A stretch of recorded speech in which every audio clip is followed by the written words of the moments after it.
Welcome to the Intrinsic First Leadership Podcast. I'm Aaron Robbins with Intrinsic First. Don't forget to like and subscribe to stay up to date on our latest episodes. Ready to dive into the world of leadership? Let's get started.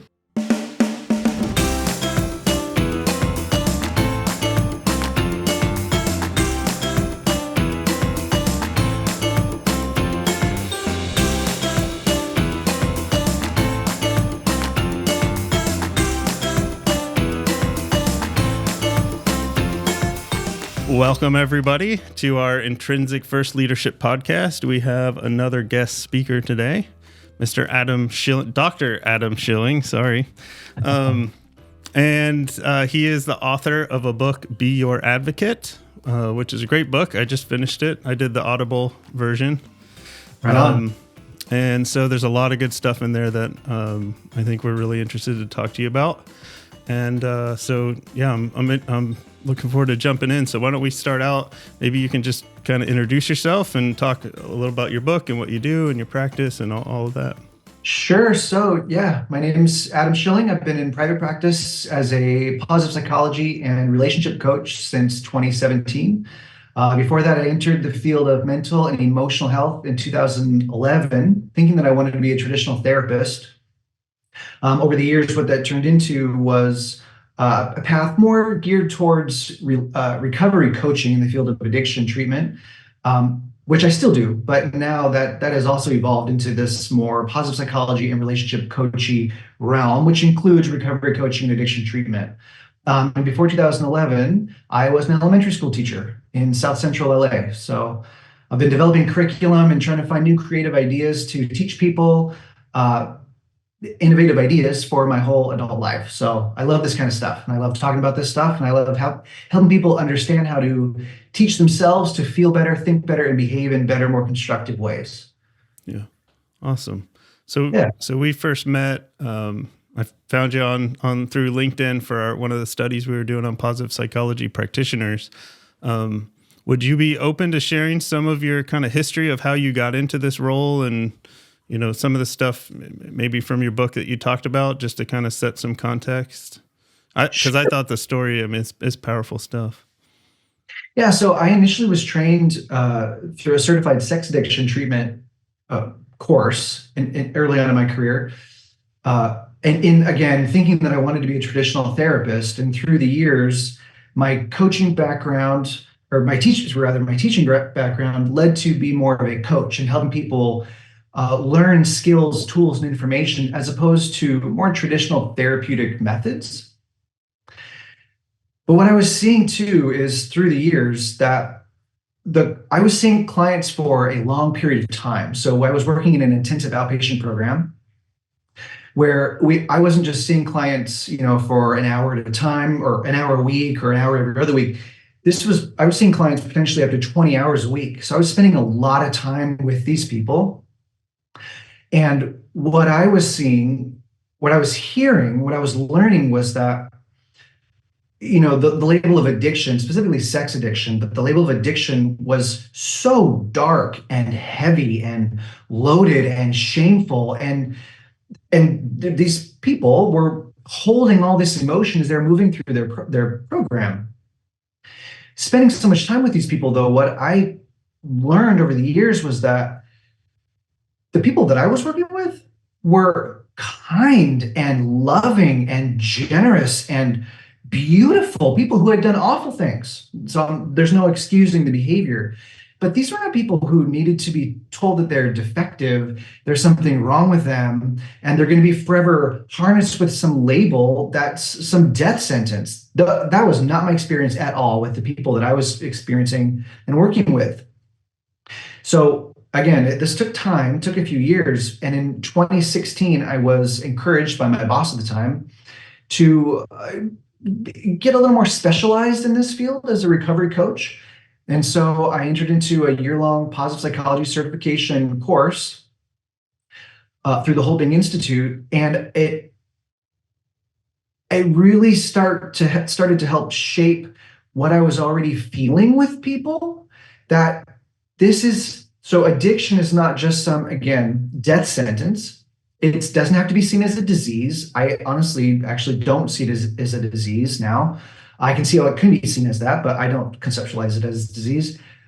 And I was learning skills and tools to teach people how to use the worst that they've been through, perhaps like a context like addiction, to really understand why they were trying to be better versions of themselves, which is totally in the positive psychology realm. So how can someone learn how to use the worst they've done and been through to become the best that they possibly can be? Because they wouldn't be trying to be better versions of themselves if they didn't have this core of beautiful goodness inside of them.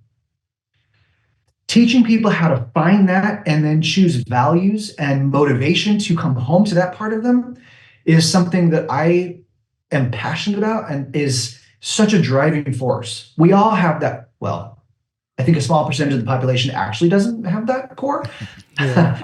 But the vast majority of the rest of us really do. And so to find ways home to that core and to be able to use something like addiction to do it is so profound.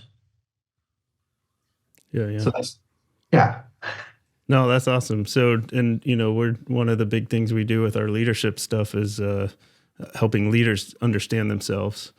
So maybe we kind of jump into some topics. One of the topics I thought we could talk about is values, which Drea knows very well, and you talked a lot about it in your book. And I think, the stuff we're trying to do is very similar in terms of trying to help people take the science, but not have to understand it all in obnoxious detail, but how to apply it, right? Understand it and apply it in the tips and tricks and methods for applying that stuff. So I don't know where we go with the values topic, but I don't know, Dre, do you have some I would like to ask Adam, what was your dissertation or your thesis or whatever document you had to produce to get your doctorate? Was this in this field of addiction? Yeah. So my dissertation initially was going to be the book itself. And then when I got to a point where I thought the book was done-ish, I brought it to my professors and they said, this is great and all, but let's kick it up a notch. So I was encouraged to, or I did, sent it out to 6 people. So some in the addiction field, some licensed therapists, some coaches. They read the manuscript, gave their feedback. I interviewed them, and then that process was folded into multiple edits of the book. That was then the final product of my doctoral program. So all of these things that we're talking about were a part of the dissertation in a big, like moving, evolving way. It was a big process. So tell me, obviously you've used the word addiction quite a bit since we started today. Can you tell me just quickly what your definition of addiction is? So, like I was saying before, I know that addiction is commonly referred to as a disease, a brain disease, which I thought that way for a long time too. But and brains can look a certain way on scans. Got it. So a brain can be seen as diseased or malfunctioning in a certain way, and that's what's leading someone to have some kind of cravings in order to relieve some kind of suffering and find some kind of relief. So yes, but if the behavior is also not present, then the addiction in totality doesn't completely exist.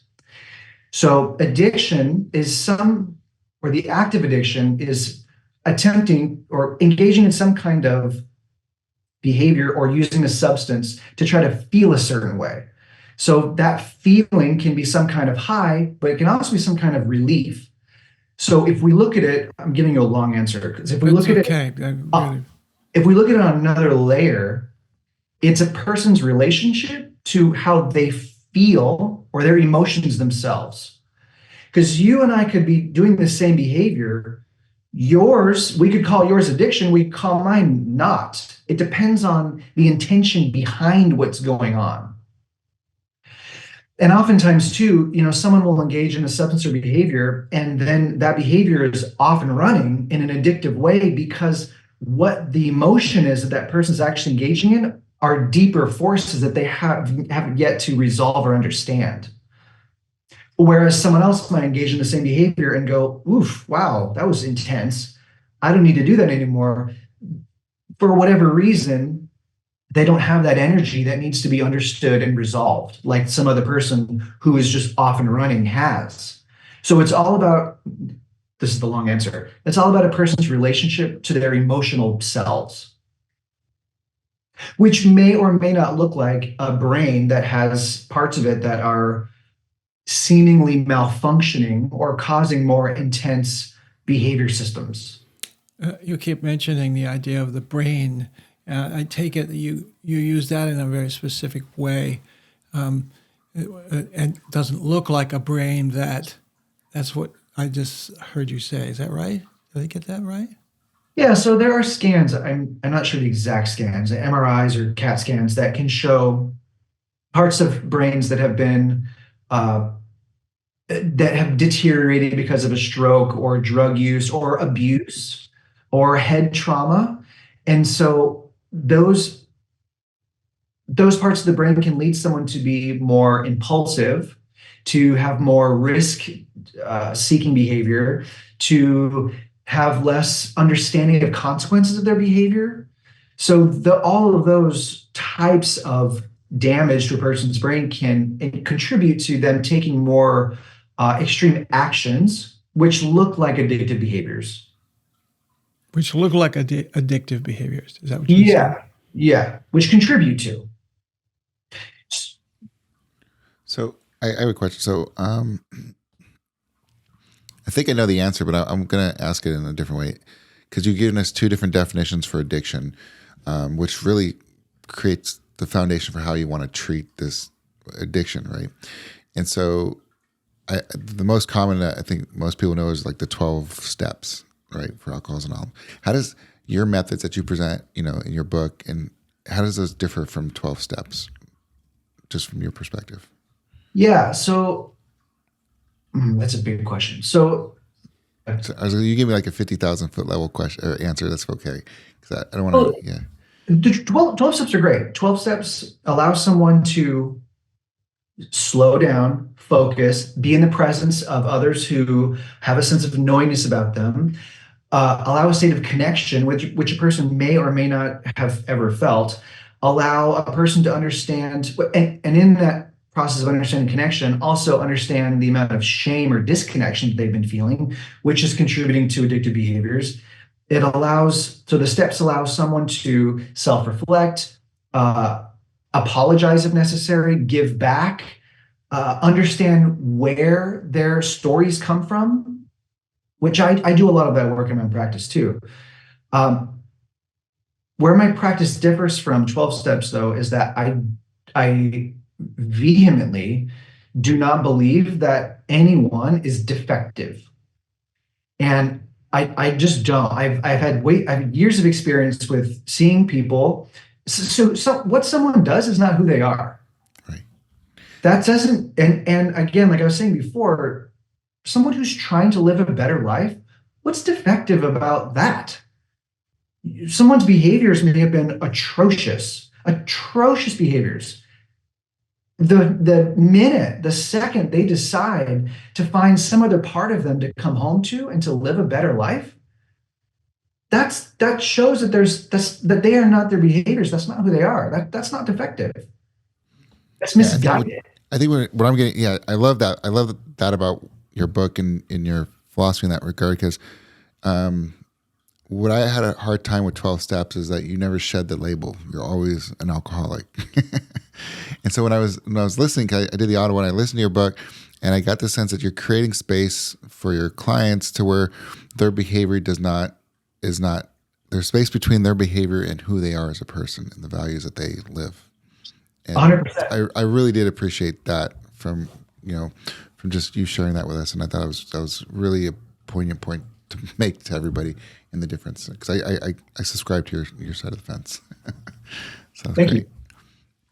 So, Dre, are you good on definition? Do you have your own definition? No, I don't have it. I think it has to do with repetitive behavior, and then of course it has to have some sense of dysfunctionality for some group Right. or person or whatever. Yeah.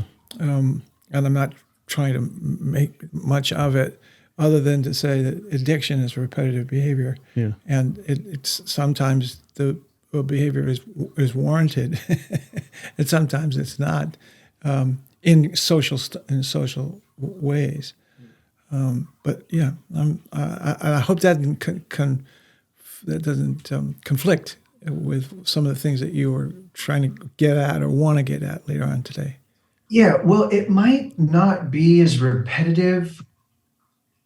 It might not be as repetitive as you think, because someone may engage in a behavior in a certain way with a certain intention, like coffee, for example. Okay, so I might like a cup of coffee every morning, but if some morning I really and I feel relatively, generally speaking, a sense of peace. But on some morning, I'm feeling a bit off or anxious. I don't quite know, and I want another cup, and I need another cup.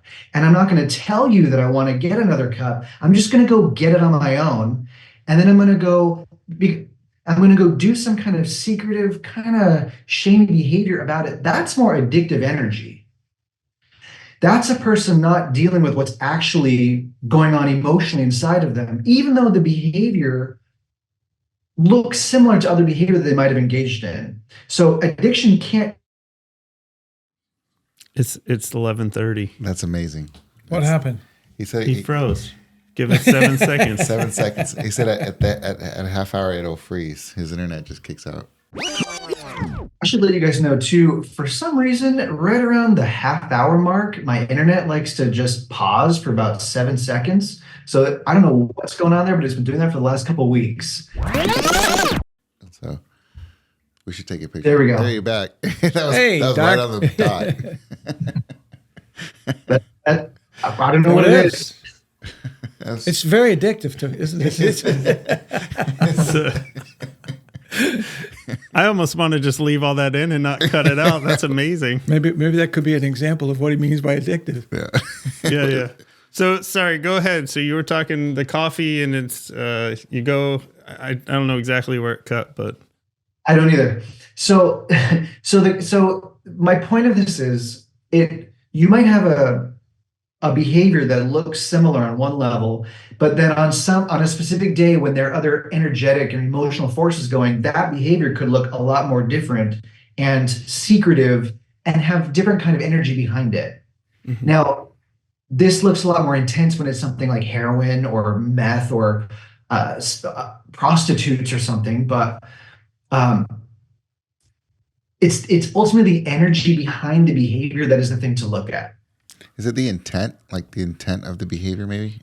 Yeah, and when that's, yes, which is difficult to get at when someone is first entering into understanding what their addiction is too. They don't realize that the intent there is probably more about relieving some kind of suffering, or experiencing some kind of intensity. They don't quite understand that.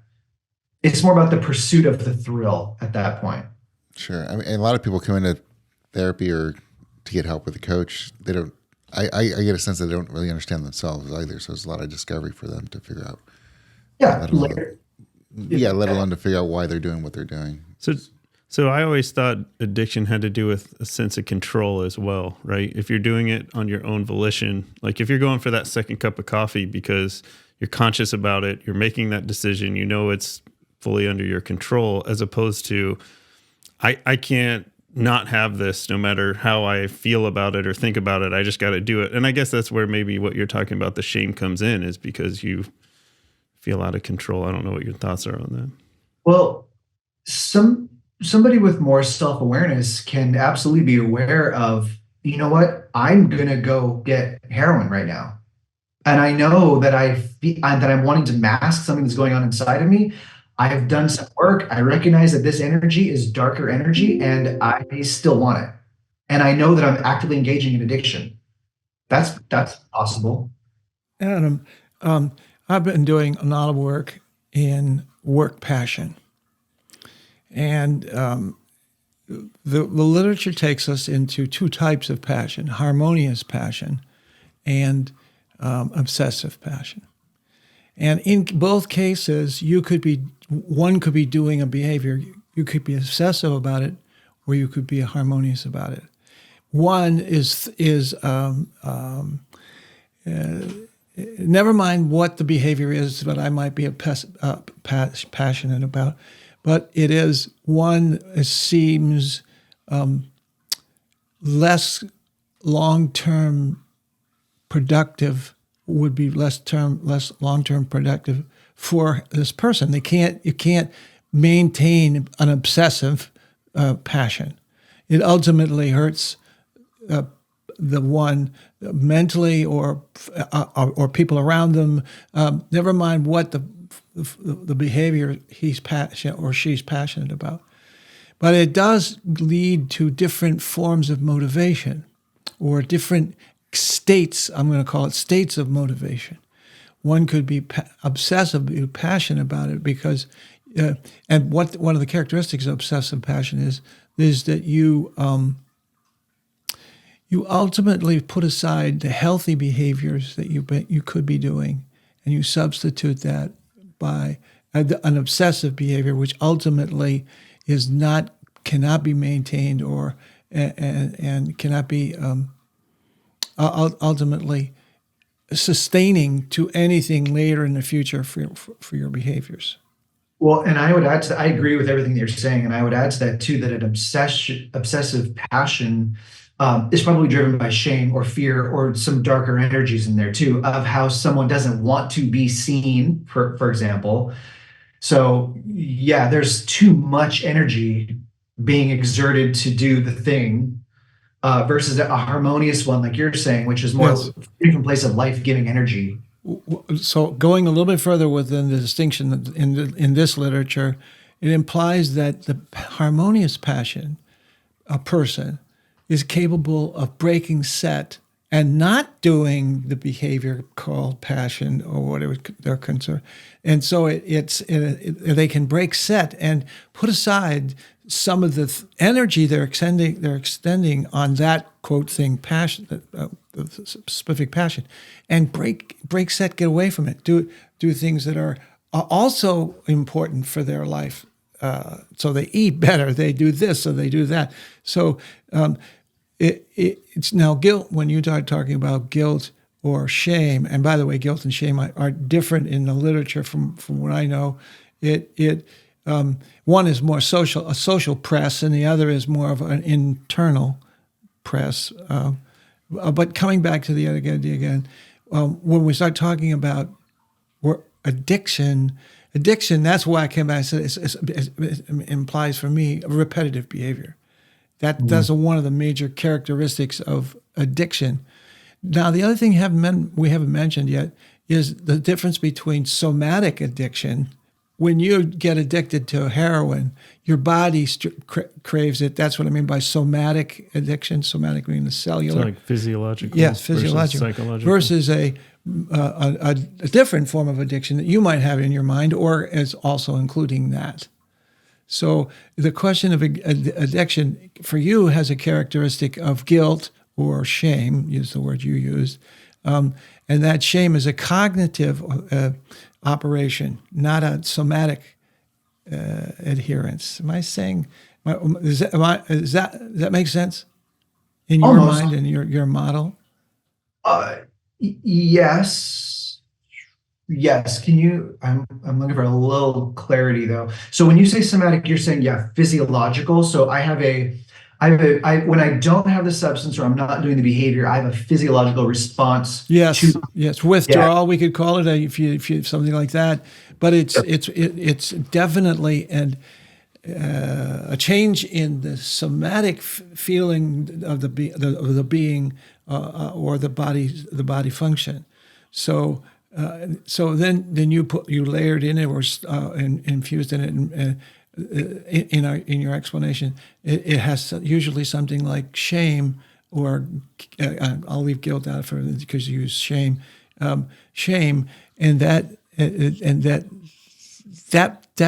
seems like to be a underlying motivational characteristic of the state. Yeah. So shame in my experience, personally and professionally, so there are different kinds of shame. So there's the shame that's more of a social experience. So, I'm introducing you at a party, I forget your name, and I'm like, oh, gee, ah, ooh, ah, ah. That could so I feel a level of discomfort. It's probably going to be more in the realm of fear. I'm going to say I wish I behaved in a different way because I wish that we were still in a state of connection, right? It's supposed to be or intended to be mildly experienced. Oops, I'm sorry, I didn't mean to do that. Oof, wow, that's kind of embarrassing. And then it gets dropped. But then there's another kind of shame, which I just don't think we have a better word for. I think I know it. It's a different experience. It's a different physical experience. It's a different mental experience. And it sounds something like there's something wrong with me. I'm not good enough. I'm broken. I'm defective. And that same experience feels completely different. It feels like I'm a horrible person. I can never show my face again. There's something wrong with me. I'm not good enough. That feeling, that is darker energy.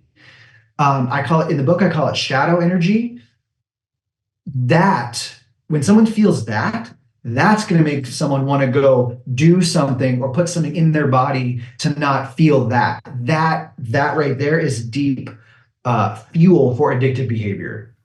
So it sounds like the difference there, just the object of the shame. So in the first case, it was almost the object of the shame is the situation, whereas the second one, the object of the shame is yourself, your identity. Right? Yeah, and I think that's what you talk about, trying to separate that behavior from your identity, from who you are as a person, right? And yes, and what's happening in that moment is a person is taking the moment, or actually the voice in their head, is conceptualizing the moment way disproportionately. There is no need to have that kind of overly obsessive personal reaction to a moment like I described of forgetting someone's name, for example. That deep, dark shame will always be ultra disproportionate because it has nothing to do with the inherent goodness that someone has within them. So I can talk about this stuff forever. Yeah. Keep doing it. I'm fascinated really with good, what you're saying. So we're getting into identity and stuff. I want to try to flip it back to values because I think we can relate that into leadership as well. For our 25 viewers or 15, I don't know. No, we're going up. Eventually our hundreds of thousands of viewers. We've got like 60 subscribers on YouTube. There you go. We're moving up. Yeah. So, but you talk about that as like understanding yourself, understanding your values. I'm interested, like of all the things you talk about in terms of the the application of that. What are some of the things that you like best, or that you work and how you work with people, or that might also apply for leaders as they're trying to better understand themselves in terms of their values or identity, things like that. So, as humans develop, around the age of 4 or 5, there's a voice that also comes online that we don't quite understand that it's there at 4 or 5. We just don't have a level of self-awareness. Actually, I take that back because I think that this generation is starting to get it. I've been doing experiments on my niece. She just turned 8, and we've been talking about this since she was 5. Did you get informed consent from her parents? Yeah. Oops. No, wait. I want to go back to what is she starting to understand? I think you're going to get into it. She's more self-aware of her thinking, or that there is a voice, and the voice is not her. Okay. So it's difficult to teach a kid that, to have them depersonalized, but this new generation, they can do it.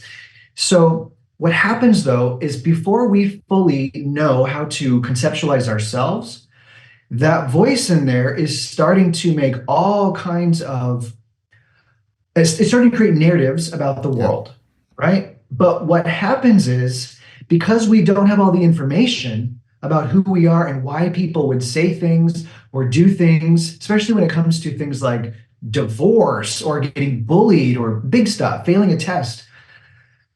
There's a feeling state that happens with those kinds of events. And since we don't have the full story, the voice in our head starts to fill in the holes in the story with assumptions.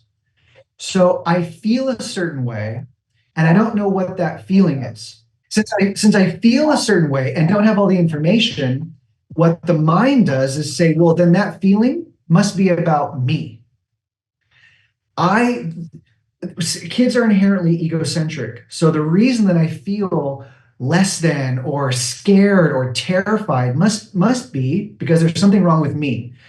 That feeling gets carried with a person through time. And as they evolve into their teenage years and into young adulthood, into their adult lives. And people don't realize that they're carrying a feeling with them that feels like there's something wrong with me and I'm not good enough for whatever reason. And then people do things like addictions or procrastination or self-defeating behaviors that rehearse that belief, and they don't even realize that that's what they're rehearsing. So they sabotage themselves. So they don't take the big leaps to live a life of their dreams. So they don't talk to that stranger at the gym or the grocery store who could be a potential wonderful partner because they're holding on to this stuck belief that there's something wrong with me. That feeling is a plague, a global plague. That feeling is wrong. It has never been accurate.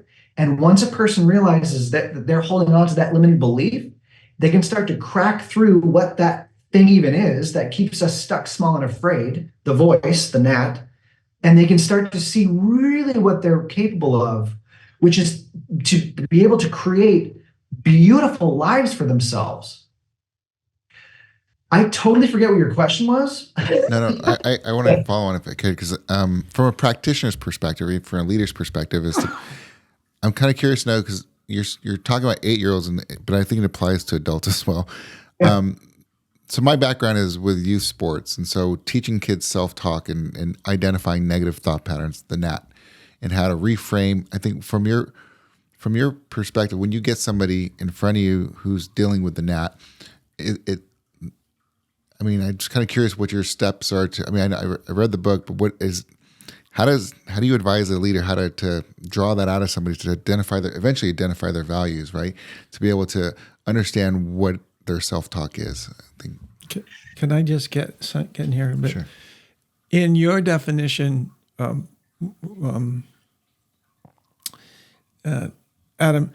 I'm a little bit. Do you make a distinction between guilt and shame?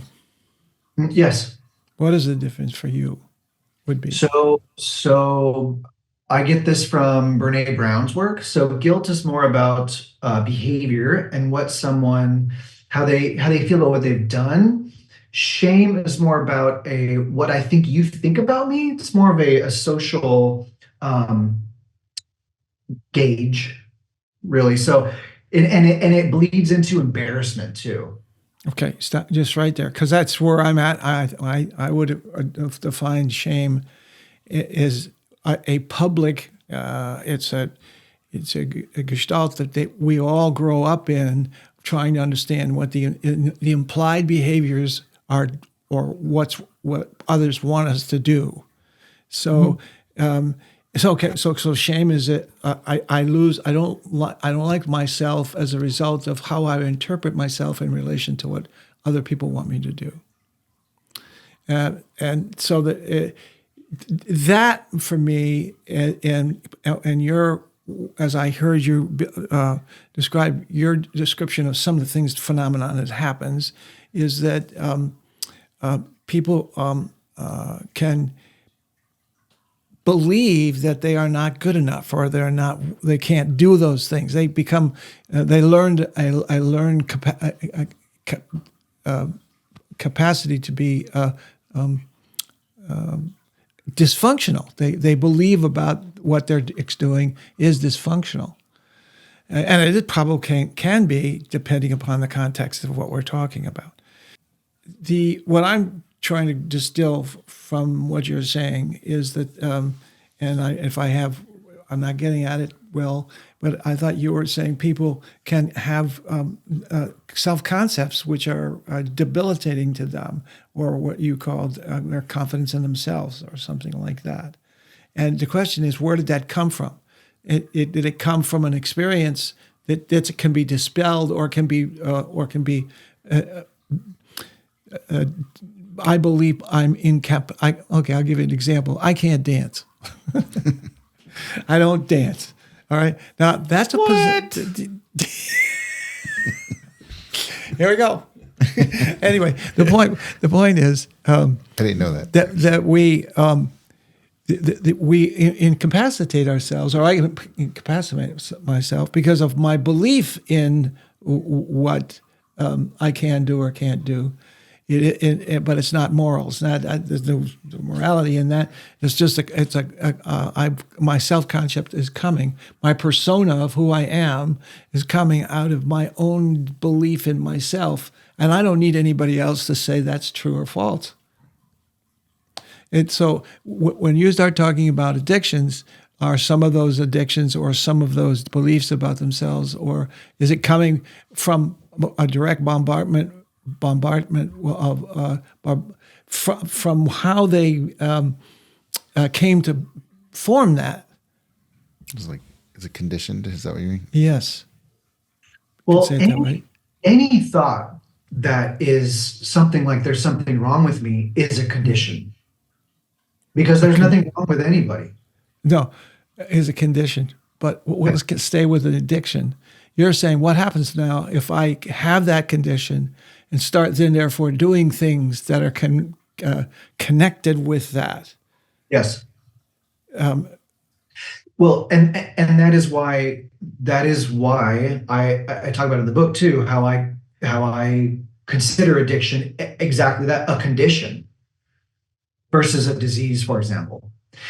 So yeah, if I mean, you're hitting on the primary condition itself. If I think there's something wrong with me, if I feel that, I'm going to think it, I'm going to feel it, because thoughts and emotions are directly related. So if I have this ache in my chest or my gut that I don't quite know how to conceptualize, and I have a thought on some level that there's something wrong with me and I'm defective and I'm not good enough, I'm probably going to want to do something to not feel that. Not everybody, though. I mean, some people become addicted to that thought and feeling itself. So that becomes its own self-perpetuating.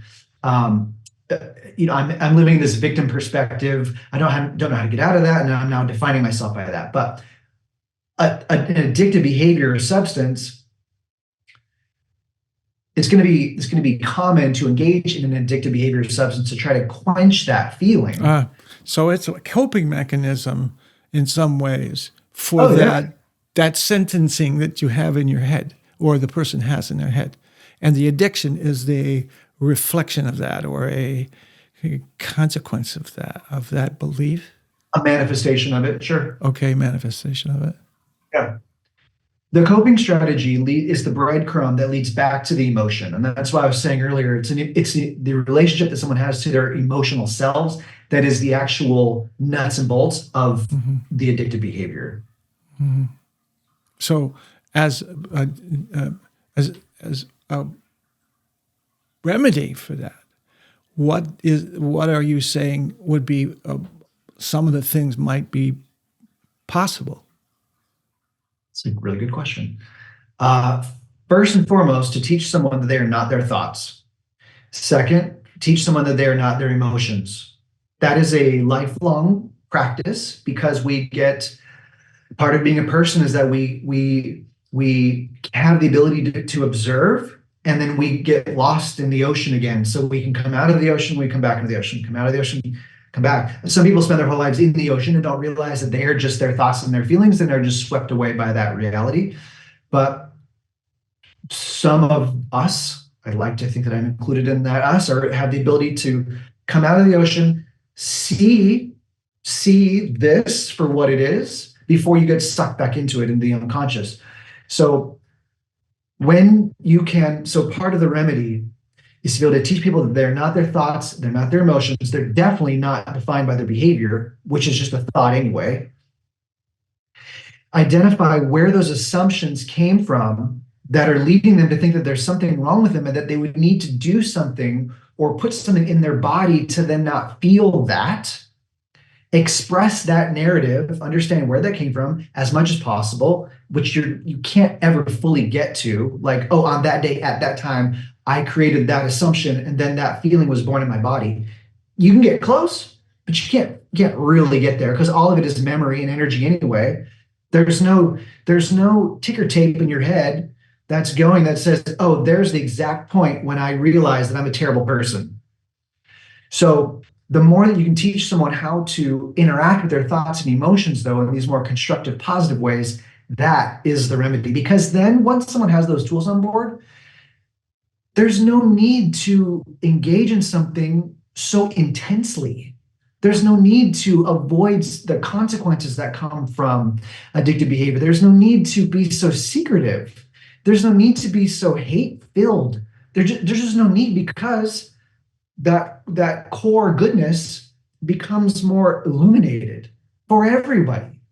And it just, so that toxic craving to do something to the body to not feel that, just it dissolves. And the person is able to have a much more mindful, purposeful, meaningful, loving experience on the planet.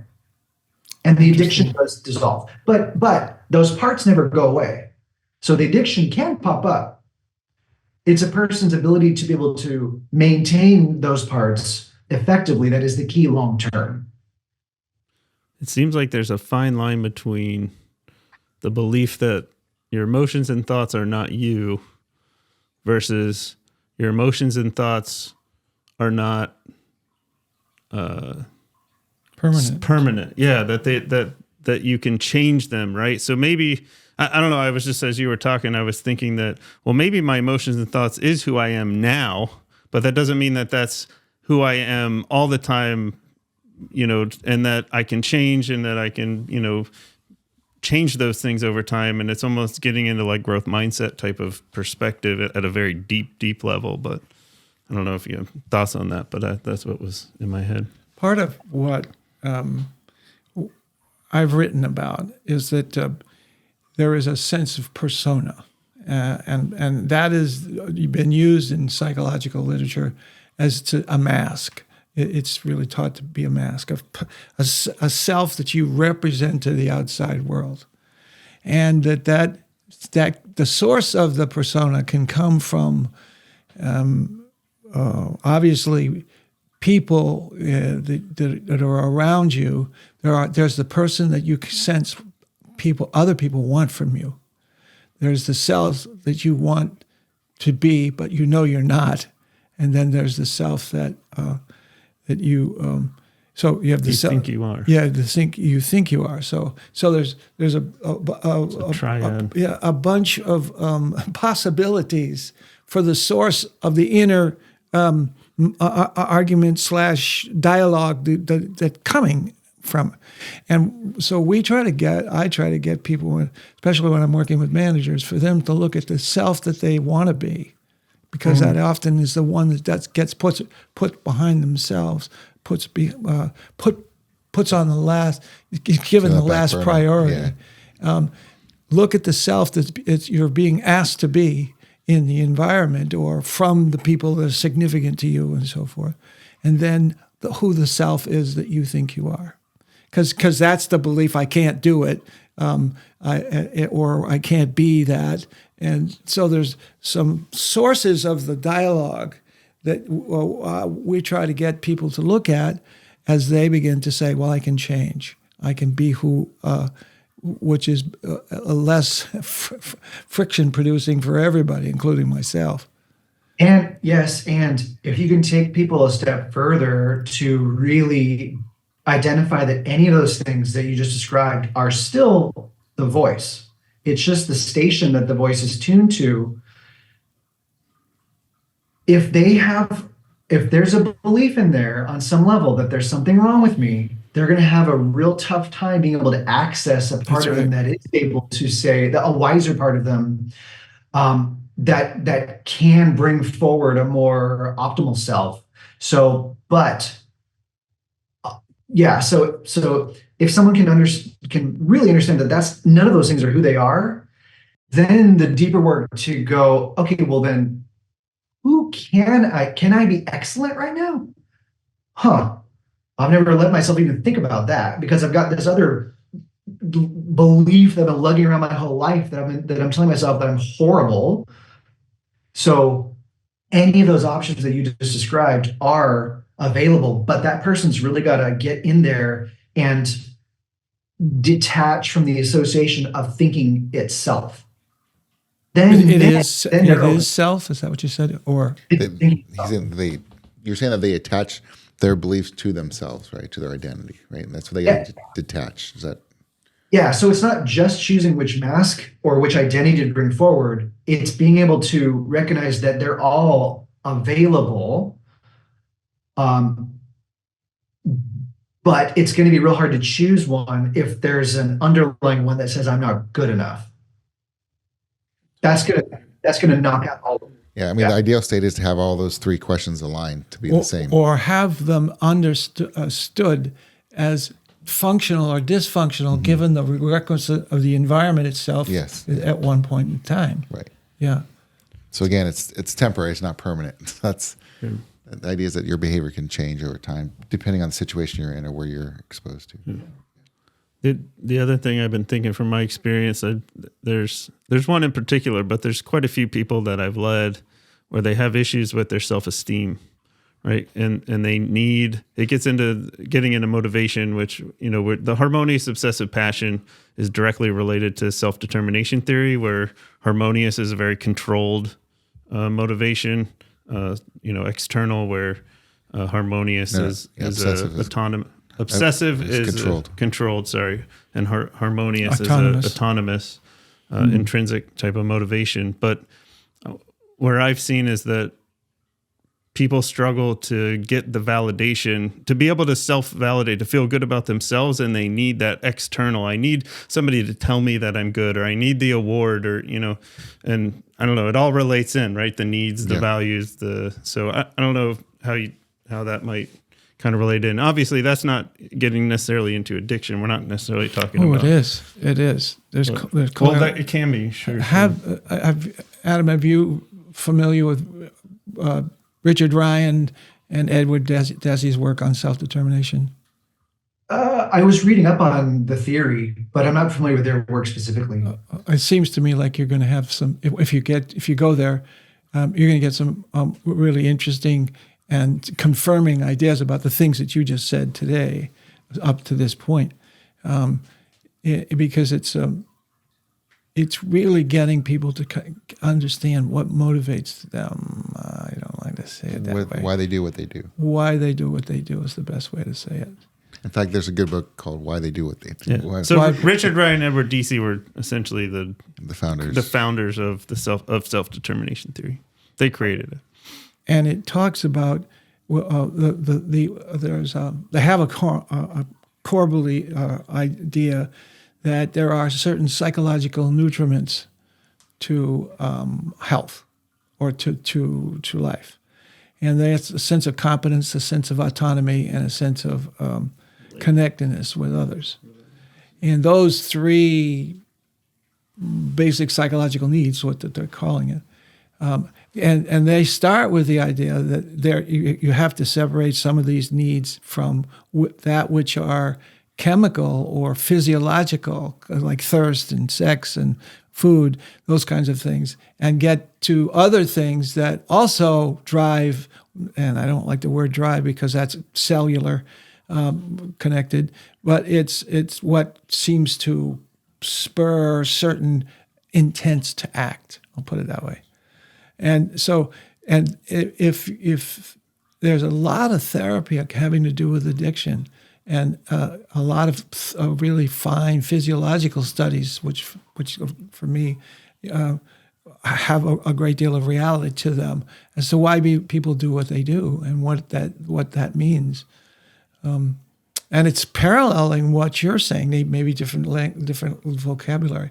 But getting people to come to grips with why I'm doing what I'm doing, and then choosing more autonomously what it is that I'm doing than what I think is functional for myself and others. Right. But that's why I was talking about tying what do you mean by addiction? Because addiction technically has been for years and years and years, especially in reinforcement theory, that it's physiological. And I'm not saying it's not, but I am saying it's more than that. Yeah, and on some level too, there's choice. That's the autonomy part, but yes. Choice is involved, yeah. Yep, 100%.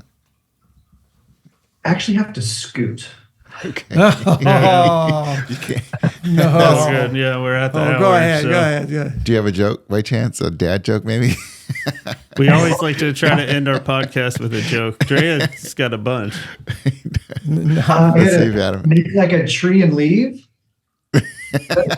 Oh, Adam. You didn't even set us up. You just threw it on us. Yeah, he just did it. Yeah.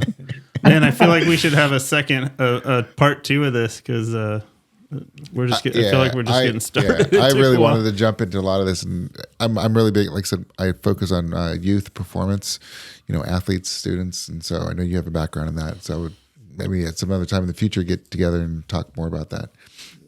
I'd love to. I agree. I agree. At 8 years old, they start to hear the gnat. The gnat is prevalent, and I believe until recently you had to wait until they're like in middle school. But no, I'm seeing you could work much earlier with children and parents to understand how to reframe what the gnat's saying. Yeah, I ran a group last summer with 2 7-year-olds and a 6-year-old, and we were talking about the gnat. So, oh, fantastic! Yeah, we definitely have to connect again. Right. Well, we'll let you go, Adam. But again, thanks so much for joining us, and hopefully we can maybe do this again and keep the conversation going. Would you do that? Would you do that, Aaron? I'd love to. Yeah. That'd be fun to do that because your stuff has a great deal of meat to it and a lot of thought to it. Thank you. Yeah, it's my pleasure. Thank you. So, cool. Thank you, Adam. All right. Thanks a lot. Please be well. Yeah. You too. Talk to you later. All right. Well, I still think as part of this episode, even though he left, I think we need to tell a joke. I agree with that. So I'm gonna start laughing before he comes out. Let me get all that out. All right. No, save it. I'm trying that to. way, whether it's funny or not. No, I want to let you know if it's funny or not. But go ahead. So I went to the doctor the other day because I had a very suspicious looking mole. And the doctor said that, no, all moles look like that, and you need to take that back to the garden. Oh, come on. And I didn't tell it. I didn't give it away. No. Did you hear about the guy who worked in a deli shop who backed into the slicer, and now he feels a little like he's getting a little behind in his work.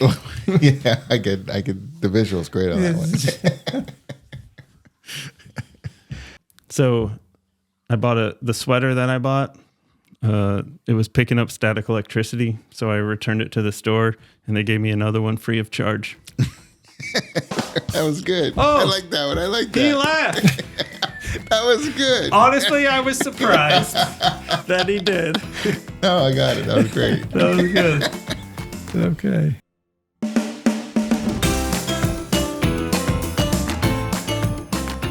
Congrats! You made it to the end of the episode. Thanks for tuning in. We genuinely hope that you found value in our conversation. If you liked it, please click that like button below and subscribe so that you can stay up to date on our current episodes. And if you didn't like it, you can click the dislike button, but make sure you click it twice. We're eager to hear from you, whether it's your thoughts, questions, topic ideas, or if you're interested in our leadership training and consulting support. Leave us a comment below or reach out to us directly at info@intrinsicfirst.com. We're open to any and all feedback. Thanks again for joining us. We look forward to having you back for more insightful leadership discussion.